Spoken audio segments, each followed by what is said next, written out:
morning. Happy 4th of July, everybody. Welcome in. A little bit of an earlier stream today. Got some obviously stuff to do later on, so a little bit of an earlier stream. I'll let some people kind of funnel in since this is not the normal time. Hopefully you guys are doing well. We've got obviously big baseball slate today, and I have some plays that I like that we will be discussing.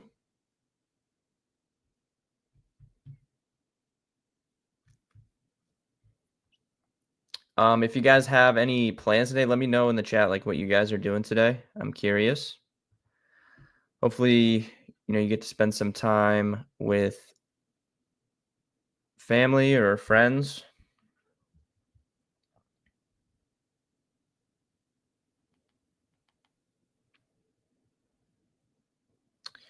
All right. Let's get into this. So, in terms of a recap yesterday, I did not. I only ended up taking one bet yesterday, which was the Giants money line, and that won. So that was good. 1-0 yesterday. As far as the golf goes, for like an update, let's take a look. I don't remember who was going off early today, but let's take a look here.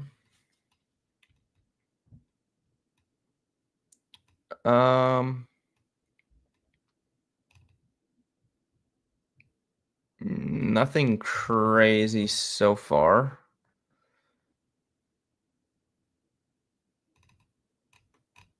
We have a couple guys like kind of in that range. Right now projected cut line's -2, so we have some guys in this range of like 4 to 6. So we just need, one or two of them to make a run up there heading into Sunday. So we'll see. I think Grillo has the best chance, but we have Cam Champ right there at -6 as well. So we'll see what happens.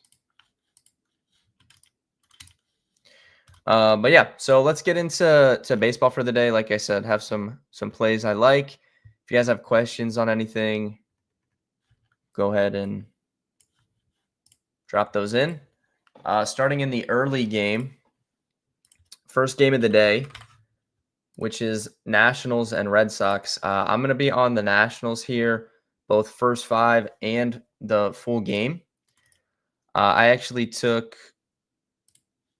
Nationals first 5 last night at minus 120. It's minus 128 now. So we got a little bit of CLV there, it looks like. And then I'm going to take them full game as well. I think this is a good spot for the Nationals. So Lucas Giolito has been very good as of late. He's definitely rebounded, struggled coming out of the gate, but he's been pretty good over his last 4 to 5 starts. But if you guys remember, back during COVID, he struggled in some of these early morning games. And I went back and checked. Like, there's not a ton to take from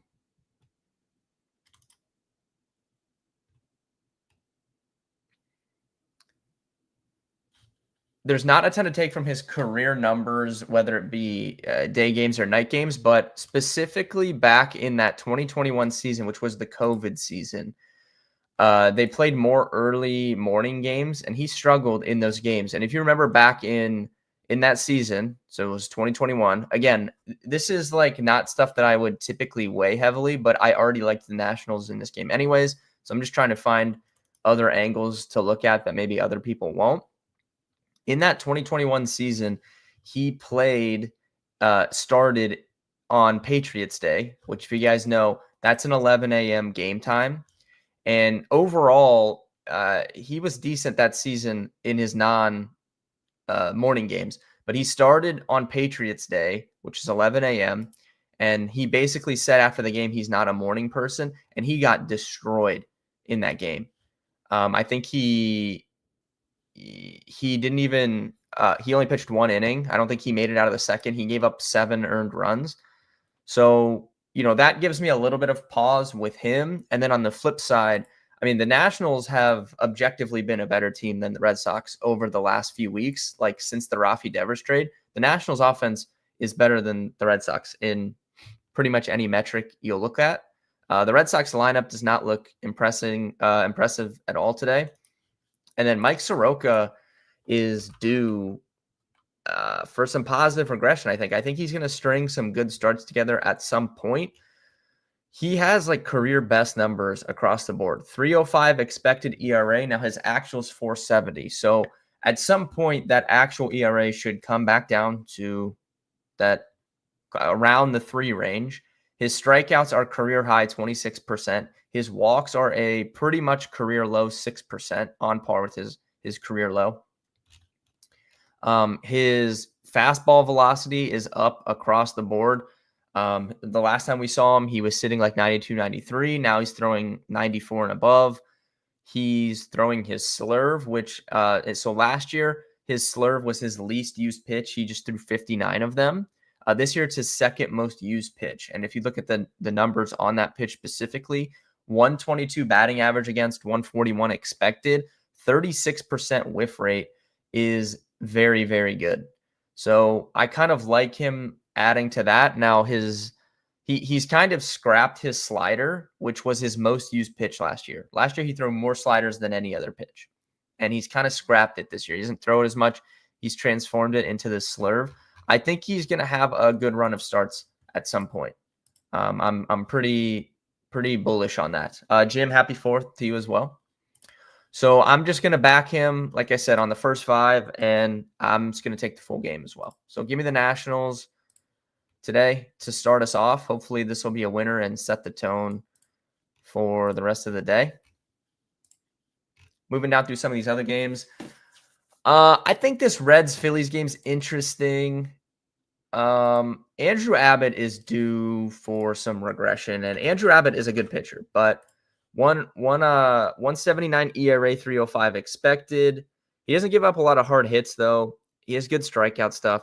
He's not an easy pitcher to beat, but Philly is they're pretty good against lefties. Like they have top 10, top 12 numbers across the board for teams against lefties this year, so pretty good. So I'm not against kind of taking them here. Luzardo has been inconsistent. He started off the season really good. He's been kind of up and down ever since then, but I would probably lean Phillies in this one, just not really looking to take them at a minus 158 price. Mitchell, what's up? Yeah. Cardinals, Cubs, again, same thing here. Total's looking nice here at 10 runs. So for daily fantasy, we could look at maybe some offense in this game on that early slate. I think the early slate's 5 games. The night slate is like 6 or 7. So highest total on the board today on that early slate is the Cardinals, Cubs. I don't have a lean on the side there. Yankees, Mets. Man, so I kind of wanted to back the Yankees here just because they've been so bad recently. And we're getting them at plus money against the Mets here. I don't really trust Marcus Stroman, though, is my only thing. So I kind of need to think about this. Like Marcus Stroman is just so bad. I don't it just is what it is. If anything, maybe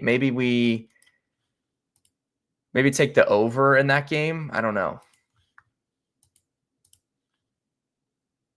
I mean, I'm looking at Marcus Stroman's Baseball Savant, and it is just, it's bad. I mean, we're talking higher walk rate than strikeout rate. You can't get much worse than that.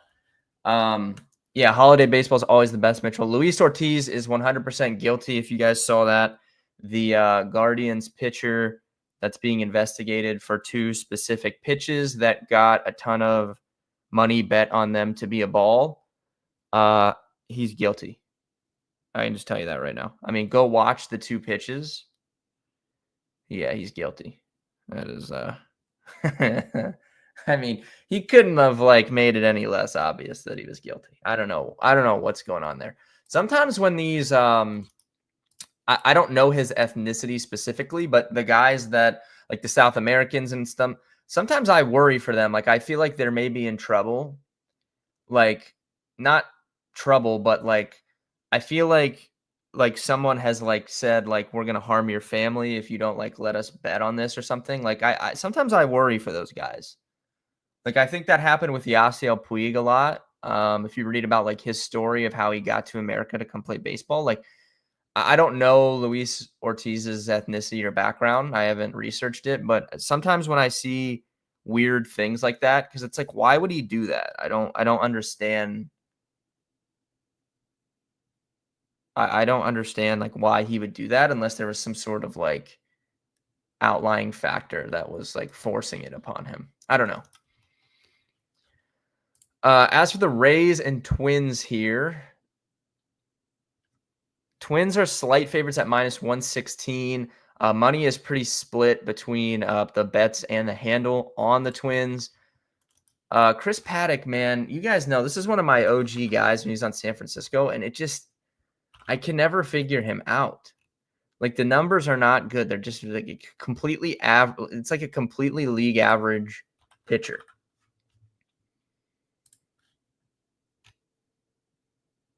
But then like Zach Little, I don't know however you pronounce this guy's name.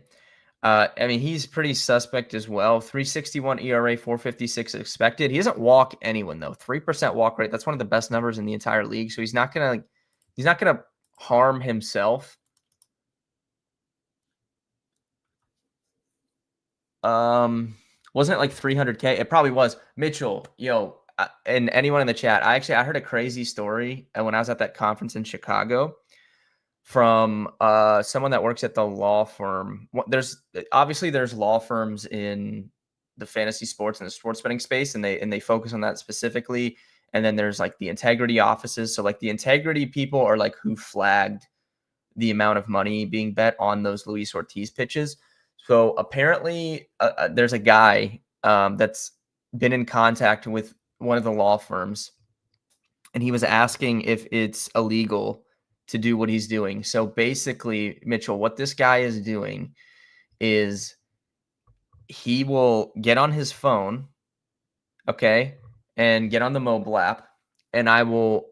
So say I'm going to the Tampa Bay Rays and the Minnesota Twins game today. So what I'll do is he'll send people to the game, and he will get on a Zoom call with them, and they will, because the live game is just going to be 10 or 12 seconds faster than a feed. That's just how it is. I feel like the sports books have the highest latency for that, but there's still going to be a delay back and forth. So basically he sends people to the game, gets on a Zoom call with them, and whenever, so say Byron Buxton is coming up to bat, he just preloads Byron Buxton home run in his bet slip, and he'll put, like $5,000 on it or whatever. So he just preloads it. It's in his bet slip, 5,000. All he has to do is press enter. And it, like, as soon as a ball is hit, if he thinks like, if it's like looking like a home run, he'll just bet it. And he like, it's like a 70% of the time, like he will beat the sportsbook before it locks, and he's made like a ton of money. And he was like, he had to like contact the law firm to see if what he was doing was legal. I don't know. It's one of the craziest stories I've ever heard. I was like, I don't even like know how you think to do that, but yeah, I thought that was interesting. As for the Twins though, I don't know. You guys know me. If you followed along, you did that at a tennis match in Cleveland. Yeah, I don't know. Maybe I should like explore that more. It's like interesting. It was like a long conversation about it. Like I thought it was pretty interesting. I was watching live in the sportsbook for 3 to 5 seconds. Yeah, so yeah, I guess like if you already have the bet pulled up, you just have to press enter. I mean, you can press enter in 3 seconds for sure. Very interesting. If you guys know me, you know like my history with the Twins. I just really don't go out of my way to bet on the Twins. Oh, Mitchell, I took a tennis bet today. Actually, I should check that. Let's check the I took Rublev minus 1.5 sets. He won the first, and he's up 3-1 in the second, it looks like.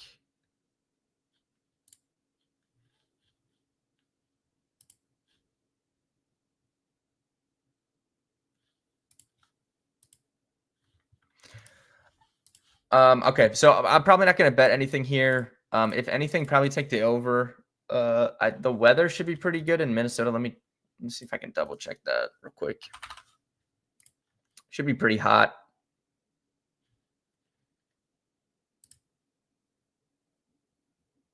Yeah, it looks like really hot actually. Over might be the play in this game. Over 9.5. Pittsburgh Mariners. We don't know who pitching for the Pirates currently.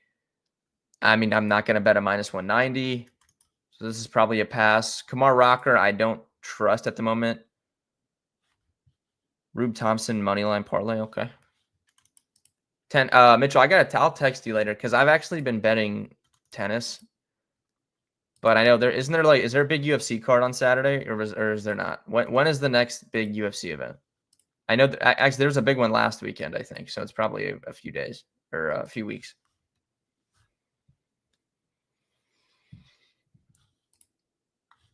All right. I'm running short. So I got to head out here at the top of the hour. So we're going to speed run this. I definitely do. I do like the over in the Rays Twins. That's a maybe. Nationals are my favorite play of the day by far currently. I also like the down here Giants Athletics. I think this is worth talking about. So Justin Verlander just continues to be complete dust.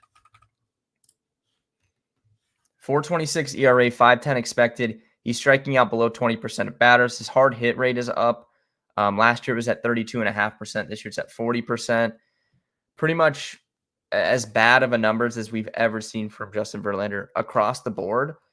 This is obviously a hitter-friendly ballpark. The A's offense, it's not as good as it was early on in the season, but still, like, they can have success in this ballpark.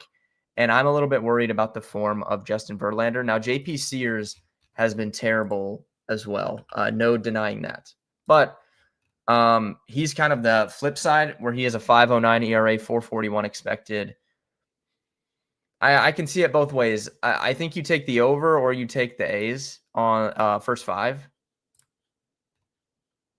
I think it's one of those two. I'm going to bet one way or the other. I just haven't figured out. Pulled up to the chat to comment. Here in Tampa, there's a crew of people sitting front row every Rays game trying to live bet. Like, yeah, Keaton. So they were so I was talking to the people from the law firm, and they were saying, this one specific guy has made quite a bit of money doing it. So he was contacting them to ask them, is this legal? Like, can I get in trouble for this?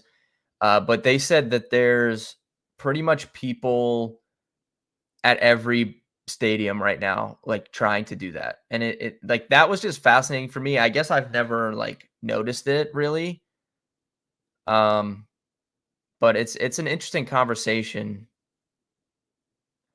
I mean, just it's like the sports books have the highest latency. Like I said, I don't really know how much faster they could get. So I guess there's always going to be that that opportunity. I don't know. It's an interesting conversation.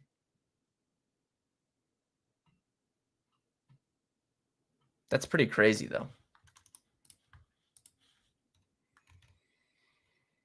Let me check. I don't know if we take over or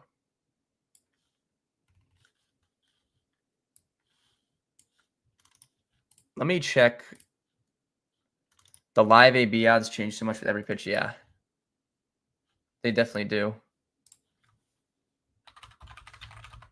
All right, let me check JP Sears' handedness splits.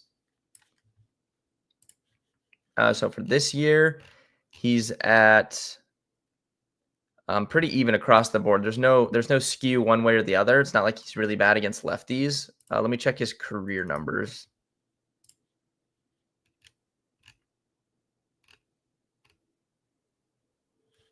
Career pretty much the same. He's actually reverse splits, if anything, for his career. 270 batting average allowed to lefties, 250 to righties.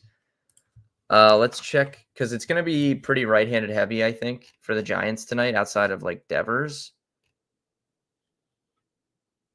1, 2, 3, 4, 5. Yeah, I mean, between 5 and 6 righties, I mean, the worries for me would be like Helio Ramos is probably the big worry for me. If he can navigate that. I don't know. I think we go A's. I think we just ride the A's tonight. So I might add A's first 5 and then money line as well. So I don't know. We're not wow, 4th of July, we are not betting on some very good teams here. We're betting on the Nationals and the A's. This could be disaster. Trying to see if I skipped over anything here. I mean, I like the Guardians have lost 7 in a row. They're just so bad. So just auto click. You could take the Tigers, I think. Dodgers money line's fine on a money line parlay. Obviously, I'm not taking a -178 by itself, but if you guys want to make some parlays, I know there's a ton of profit boosts out there on every book for 4th of July. Dodgers money line is a fine parlay piece for me. That's probably it. I did a Captain America parlay, Judge and Trout home run. Don't hate that. What did that pay, Nathan? Just out of curious. 3-1 counts to record and out are usually plus money. Most batters swing at 3-1. Okay, that's interesting. Okay, like I said, I got to get out of here, but if you guys are watching, I will post a DFS lineup for the early slate on my Twitter and the Rolling Insights. Like, I'll tag them too. So go to my Twitter. I think the slate is at 1 o'clock. Let me double check for you.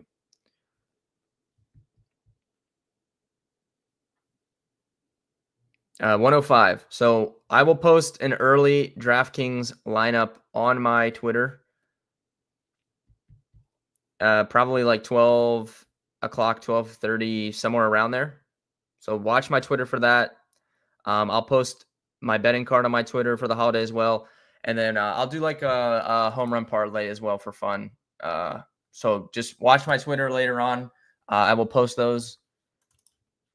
Basically, A's and Nationals are my first game of the day at 11 and last game of the night at 10. Those are my we're just completely disregarding the whole middle tier here. But have a good day, guys. Have a good holiday. Happy 4th of July to everybody out there.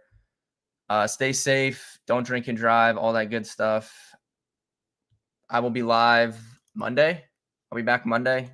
Full week of streams next week. No more trips on the docket for me for a while. So we'll be back into a groove here leading into football. Good luck today. Stay tuned to my Twitter and the Rolling Insights Twitter. And I'll see everybody on Monday.